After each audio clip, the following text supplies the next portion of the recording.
नमस्कार दोस्तों। आज बात करने जा रहे हैं श्रद्धा मर्डर के बारे में। श्रद्धा महरौली, आप लोगों ने किस केस के बारे में जाना ही होगा, जो कि श्रद्धा और आफ्ताब आफ्ताब जो डेटिंग ऐप के द्वारा मिले थे। वो एक ही कंपनी में काम किया करते थे, पहले मुंबई में किया करते थे।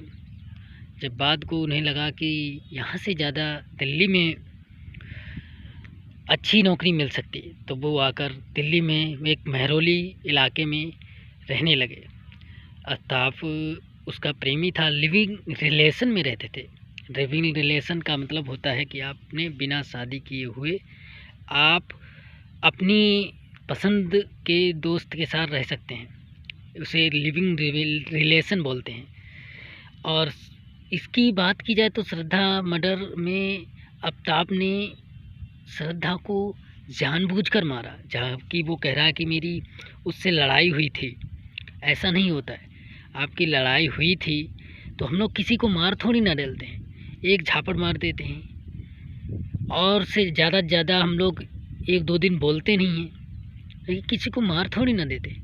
उसने जानबूझकर गला श्रद्धा का दावा और जानबूझकर श्रद्धा की मौत की। वो कह रहा है कि धोखे से हुआ ये सब धोखे से हुआ। तो जो इंसान स्वयं सबसे ज़्यादा प्रेम करता है, जिस इंसान को, उस इंसान को मार नहीं सकता है। उसे पर हाथ उठा सकता है लेकिन मार नहीं सकता। ये सब उसने जानबूझकर किया और इसीलिए 6 महीने तक ये केस छुपा रहा। और 6 महीने केस इसलिए छुपा रहा क्योंकि श्रद्धा जो थी वो अपने माँ बाप की बात ना मानकर आफ्ताब के साथ रहती थी। और आफ्ताब को पता था मैं इसके साथ कुछ भी कर दूं तो इसके माँ बाप तो आने वाले नहीं हैं। ना इससे 2 साल हो गए, कभी भी इसका हाल चाल नहीं लिया। और आफ्ताब, इसलिए आफ्ताब की और भी हिम्मत बन गई थी। मैं आपको बता दूं कि आप अपने माँ बाप के खिलाफ शादी आदि या आप अपना माँ बाप से दूर रहते हैं, लेकिन माँ बाप से बात और हर चीज़ ज़रूर करना चाहिए, जिससे कि आप, क्योंकि वो ही एक इंसान होते हैं जो आपके सबसे अच्छे और करीबी दोस्त होते हैं। तो माँ बाप से कभी भी आप दूर मत रहो दूर कितना भी रहो, उनकी बात ना मानो, लेकिन उनसे बात हर 7 या 8 दिन बात करनी चाहिए, अपना हालचाल बताना चाहिए। श्रद्धा मर्डर में जैसे श्रद्धा कह रहा, अगर वो दोनों लिविंग रिलेशन में रहते थे तो दोनों लोग, अच्छी बात थी। लेकिन आफ्ताब के बयान से लग रहा है कि आफ्ताब श्रद्धा से प्यार नहीं करता था, वो सिर्फ गुमराह करता था, श्रद्धा से पैसे नीचता था। श्रद्धा के पास उसके जो खाते में 50,000 थे वो भी उसने अपने श्रद्धा को मारने के बाद अपने खाते में ट्रांसफ़र किए। तो ये लगता है कि वो श्रद्धा से प्यार नहीं करता था। श्रद्धा से प्यार करता हो तो वो इंसान किसी को मार नहीं सकता, मारेगा वो स्वयं अपने आप को भी मार लेगा अगर गलती से। अब ये ऐसा समझो कि श्रद्धा की लाश फ्रिज में उसने 37 टुकड़े करके फ्रिज में रखे, और मुझे लगता है कि उसने श्रद्धा का जो मर्डर किया है, श्रद्धा को महरौली के जंगल में नहीं फेंका है।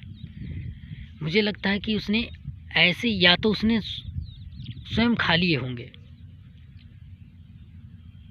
ऐसे जो इंसान जिससे प्रेम करता ही नहीं होगा और उसके जो 37 टुकड़े कर सकते हैं, उसका दिल कैसा होगा, आप समझ सकते हो। ऐसे इंसान के साथ कैसे श्रद्धा रहती थी।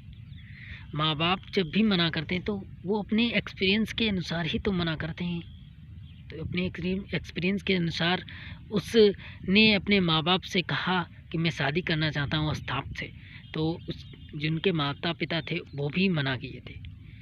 वो किसी एक्सपीरियंस के साथ ही मना किया होगा कि ये लड़का सही नहीं होगा, उनको पता होगा, तभी तो उन्होंने मना किया। नहीं, कौन मना करता है, कर लो शादी, कर लो, अच्छा रहो।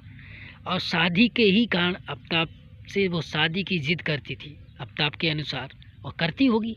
लिविंग रिलेशन कहाँ तक रहोगे, शादी वो नहीं करना चाहती। इसी गुस्से में उसने गला दबा दिया और बात को 37 टुकड़े किए। ये प्रेम होता है क्या? मुझे लगता है प्रेम नहीं होता है। तो मैं चाहता हूँ कि आप लोग रहिए, आप प्रेम कीजिए, लेकिन हमेशा देख कर कीजिए कौन सा इंसान कैसा है। और माँ बाप से तो कभी भी दूर मत रहिए।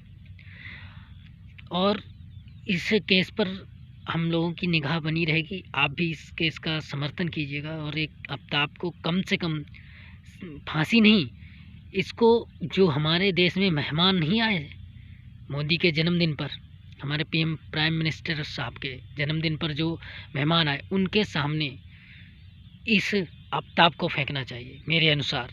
और ये इस चीज़ से आप कितना राज़ी हैं, आप लोग मुझे समर्थन कीजिएगा, लाइक कीजिएगा और इस वीडियो को बहुत शेयर कीजिएगा। Thank you. जय हिंद।